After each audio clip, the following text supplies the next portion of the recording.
ஏன் சித்திரை திருவிழாவில் கள்ளழகர் வைகை ஆற்றில் இறங்குகிறார்? மறைந்திருக்கும் உண்மை கதையைப் பற்றி இந்த வீடியோவில் பார்க்கலாம்.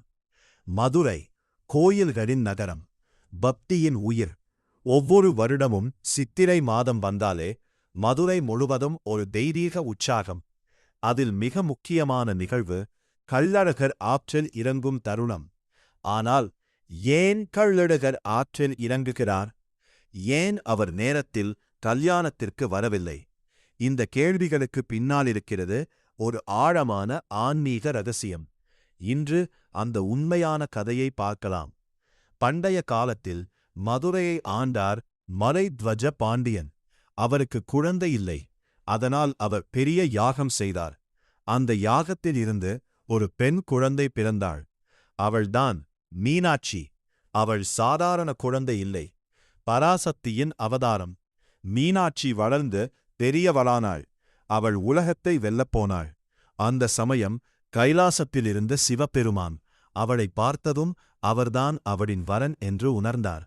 அவர்கள் திருமணம் மதுரையில் மிகப் பெரிய திருவிழாவாக நடந்தது. இந்த திருமணத்திற்கு மீனாட்சியின் அண்ணன் கள்ளழகர் அழகர் மலையில் இருந்து வருகிறார். அவர் விஷ்ணுவின் அவதாரம். அவரும் கல்யாணத்தை காண வருகிறார். ஆனால் ஒரு தாமதம். கள்ளழகர் வரும்போது வழியில் உள்ள மக்கள் அவரை நிறுத்தி வழிபட்டார்கள். ஒவ்வொருவருக்கும் அருள் வழங்கினார். இதனால் அவருக்கு தாமதம் ஆனது. அவர் மதுரைக்கு வந்தபோது கல்யாணம் முடிந்துவிட்டது. இந்த செய்தி கேட்டதும் கள்ளழகர் மனம் உடைந்தார்.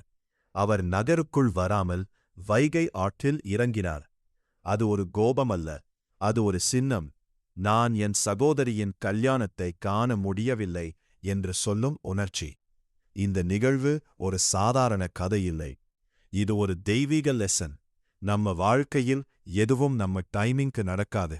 அது கடவுளின் டைமிங். கள்ளழகர் கூட அந்த டைமிங்க்கு உடன்படார். அதனால்தான் இன்று வரை இந்த நிகழ்வு பெரிய திருவிழாவாக கொண்டாடப்படுகிறது. இந்த வீடியோ உங்களுக்கு பிடித்திருந்தால் லைக் பண்ணுங்க, ஷேர் பண்ணுங்க, சப்ஸ்கிரைப் பண்ண மறக்காதீங்க.